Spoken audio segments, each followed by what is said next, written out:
Bali hindi dito na kayo sa last part ng video namin na kung saan bumiyahe nga kami dito sa Baybay City, Leyte. Bali ito na ang last part ng video na to. Ito ang Paagas-Agas Bridge na makikita lang sa lugar ng Sugod. Bali kung nakikita nyo sa previous video ko na in-upload ko, pumunta muna kami ng Incredible Cafe, and then pagkatapos nga namin mag-breakfast doon ay dumiretso na agad kami dito na kung saan pupuntahan namin ang pinakamataas na tulay dito sa Pilipinas. Ito ang Agas-Agas Bridge. Bali akala ko ay dito makakaraan yung mga heavy equipment na mga truck, bus o anumang sasakyan na mahahaba o malalaki. Pero pagkadaan ko nga rito ay laking gulat ko na may mga harang pala. Bali makikita lang pala ang lugar ng Agas-Agas Bridge sa lugar ng Sugod, Kahupian. Mula Incredible Cafe hanggang dito sa Kahupian sa Sugod, papuntang Agas-Agas Bridge ay bumiyahe lang naman kami ng mahigit 35 minutes. Hindi naman siya kalayuan kaya yung side trip namin ay itong lugar na ito. Kaya ito, pinuntahan na namin agad. Sa paglalakbay ng buhay, hindi ang destinasyon ang pinakamahalaga, kundi ang mga karanasang natutunan mo at ang mga taong naging bahagi nito. Kaya nga sabi ko sa sarili ko, ang buhay ay isang mahabang kwento. Pag hindi ka gumala, anong ikikwento mo? Tuloy mo lang yung paglalakbay hanggang sa marating mo yung dulo. Paulit-ulit ka mang matalo, matumba, madapa, diretso ka lang ayon sa plano. Pero sana, lagi mong tatandaan ang muntikong payo. Huwag mong kakalimutang palakpakan ang sarili mo para sa mga laban na tahimik mong naipanalo. Sulitin ang bawat araw na dumaraan.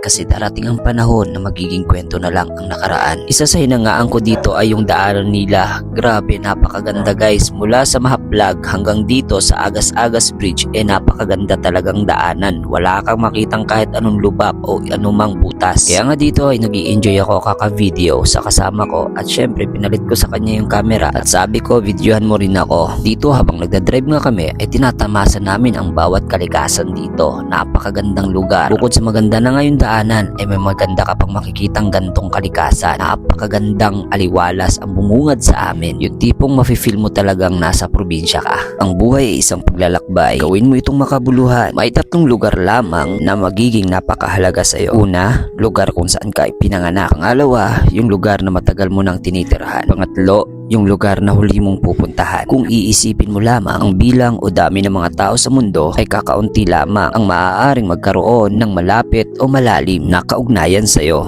Magulang mo, kapatid mo, sa madaling sabi, mga kadugo mo, asawa mo, malapit na kaibigan mo. May tatlong paraan ng pagsasayang ng oras sa mundong ito na maaaring maiwasan. Kung gugustuhin mo, mag-ubos ng oras sa mga taong hindi marunong magpahalaga sa iyo. Ubusin mo ang buong panahon ng buhay mo para sa sarili mo. At sa huli, ubusin mo ang mga oras na binigay sa iyo nang hindi mo man lamang pinahalagahan ang may lalang sa iyo.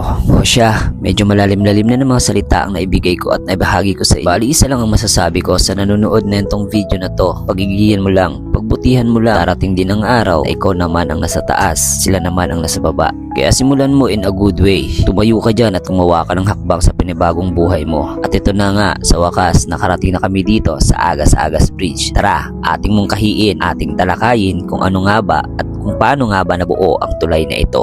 Let's go! Agas-Agas Bridge, ang pinakamataas na tulay sa buong Pilipinas. Matatagpuan lamang sa Southern Leyte. Bali may taas siya na 292 feet. Bali kung ikukumpara mo siya sa gusali, meron siyang 29 kapalapag. Ganun kataas ang tulay na ito. Kaya sa mga turistang dumarayo rito, worth it at mahabang biyahe dahil sa view na makikita sa tulay na ito. Ito ay isang mahalagang istruktura na nag-uugnay sa mga barangay at nagsisilbing tourist attraction dahil sa nakakamanghang tanawin ng mga bundok at luntiang kagubatan na nakapalibot dito. Bali ang tulay na to ay may habang umaabot ng 350 metro. Ito ang pinakamataas na tulay sa bansa at nagsisilbing alternatibong daan upang maiwasan ang mga landslide sa dating rutang Matarik. Bali kilala rin itong tulay na ito sa mga extreme sports gaya ng bungee jumping at zipline. Ang tulay na ito ay isang mahalagang proyekto na nagpadali sa biyahe sa Southern Leyte habang nag-aalok ng magandang pasyalan. Bali itong tulay na ito ay ginagawa noong November 17, 2006 at natapos siya ng August 2, 2009. Mahigit 1 bilyon lang naman ang nagastos dito. Bali ang gumawa nga pala ng tulay na ito ay ang Japan International Cooperation Agency. Siguro kung Pilipinas lang ang gumawa na ito ay matagal na itong bumagsak. Hindi naman bagsak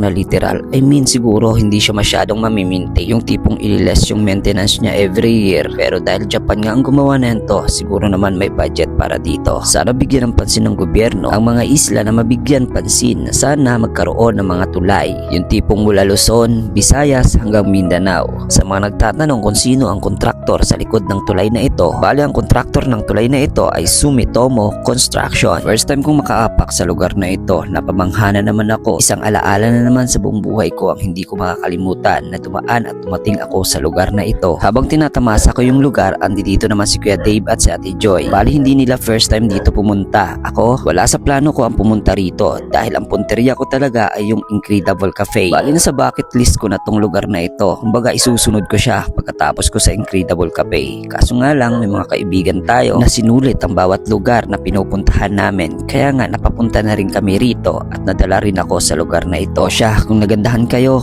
please lang paki-like and share naman ang video na to. Okay, update, touchdown, Tacloban. Parang kagabi lang, touchdown, Tacloban. Ngayon na naman, touchdown, Tacloban na naman. Oh, di ba? Isang utot. So, dito na kami agad sa sa Tacloban. Pauwi na kami ng Calbayog. Siyempre, muna kami dyan, magtatambay muna kami ng mga ilang minuto. Tapos, batch na agad. Wala nang kain-kain. Kain-kain. Calbayog na tayo kumain. Calbayog na tayo kumain. Sana all. Bali dito ay papalabas na kami ng Tacloban. Isang alaala na naman at memorya ang natago namin sa lugar nito at nadala namin pauwi ng aming mga tahanan. O ikaw, gumawa ka na ng istorya, gumawa ka ng kwento para sa sarili mo na maibahagi mo hanggang sa pag-uwi mo sa inyong tahanan. O siya, nakaka 7 minutes na tayo sa video natin. Sana habang binapanood nyo tong video na to ay may natutunan kayo. Di man sa mga kasabihan ko ang naibahagi ko, sana oras na para maglakbay ka rin at gumawa ka rin ng sarili mong kwento. Kasi sa bawat lugar na pupuntahan mo ay masasabi mong achievement na rin para sa sarili mo. Hindi man sa trabaho o sa pag-aaral, at least natutunan mong gumala ng mag-isa. Gumala kung paano maging independent, maglakbay sa sarili mong mga paa na hindi nakabase sa salita o gawa ng iba. Kaya mo yan. Ako na nagsasabi sa'yo dahil walang ginawa ang Diyos na hindi mo kayang gawin. O siya, hanggang dito lang. Paalam. Thank you sa panonood. Bye.